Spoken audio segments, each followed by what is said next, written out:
تاریخ میں مرنے کے بعد آدمی کی قبر تو ہوتی ہے.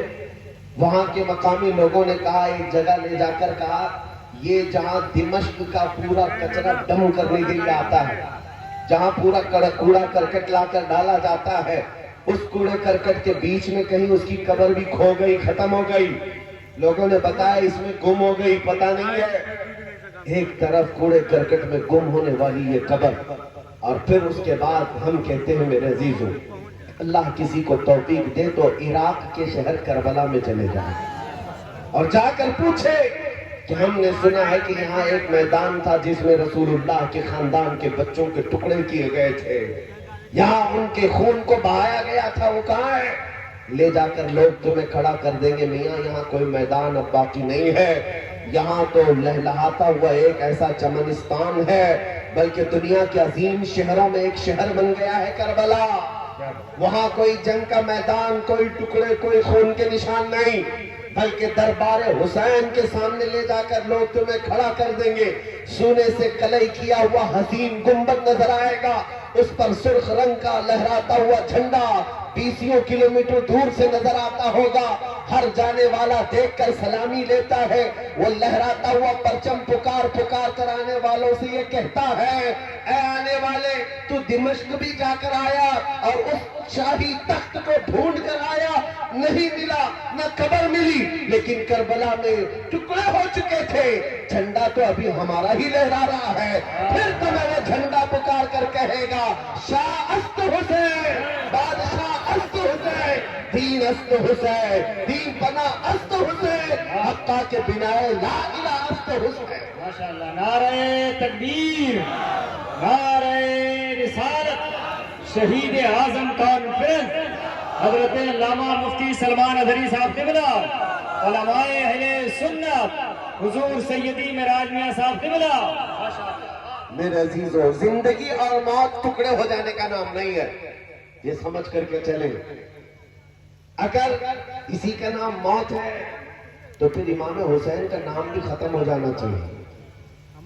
موت اس کا, ہاں ٹھیک ہے, اعضاء سے روح نکل گئی, موت کا حکم تو ہے, لیکن یہ جو مجموع میں اتنا زندہ ہے, اتنا زندہ ہے کہ نام اگر ان کا لے لیا جائے تو بجھے ہوئے دلوں میں زندگی آ جائے, مرجھائے ہوئے دلوں میں زندگی آ جائے.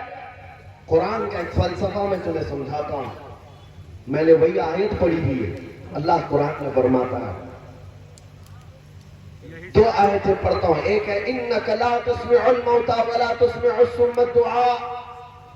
مکہ کے جو کفار مشرکین تھے, دشمنان رسول, ان کے بارے میں قرآن کہتا ہے, اے رسول یہ مردہ ہیں, آپ انہیں کچھ سنا نہیں سکتے.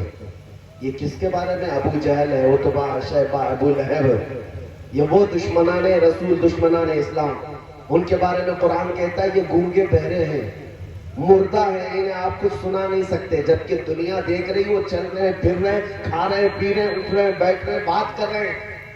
لیکن قرآن کیا کہہ رہا ہے؟ قرآن کیا کہہ رہا ہے؟ یہ مردہ ہے. بات سمجھ میں آ رہی ہے نہیں؟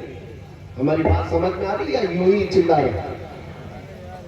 کیونکہ نئے علاقے میں آیا ہوں, کون سی زبان بولتے ہیں آپ مجھے نہیں پتا, لیکن اتنا ضرور معلوم ہے کہ عشق کی ایک ہی زبان ہوتی ہے, وہ ادھر بھی وہی ہوتی ہے, ادھر بھی وہی ہوتی ہے. اعلیٰ حضرت کے اشعار کو دیکھو, سمجھ میں نہیں آتے لیکن پھر بھی روح جھوم جاتی ہے. کیوں؟ عشق کی بولی ہے.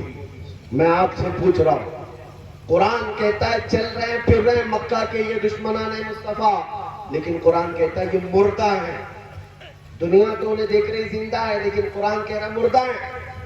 اور ایک طرف بدر میں, احد میں, خندق میں, کربلا کے میدان میں جن کی گردنیں کٹ کر الگ ہو گئی, قرآن کہتا ہے لا تقولوا لمن يقتل في سبيل الله امواتا. اے لوگوں جو اللہ کی راہ میں قتل ہو گئے, انہیں مردہ مت کہو, یہ زندہ ہے. 1000 ٹکڑے ہو گئے, لیکن پھر بھی قرآن کیا کہتا ہے؟ یہ کیا ہے؟ زندہ ہے.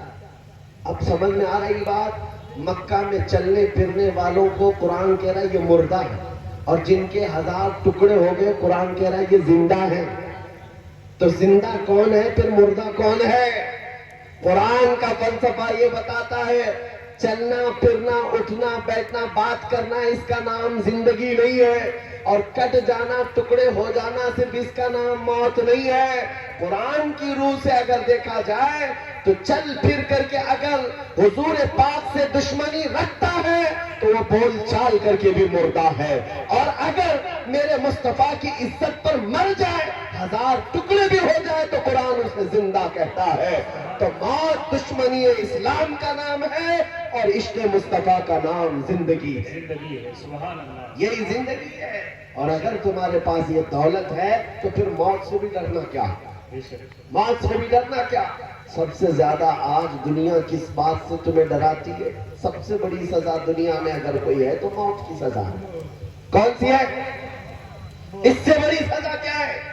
لیکن عاشق مصطفیٰ کے لیے، مومن جو سچا مومن ہے، اس کے لیے موت کوئی حادثہ نہیں ہے، موت کوئی ڈراؤنا خواب نہیں۔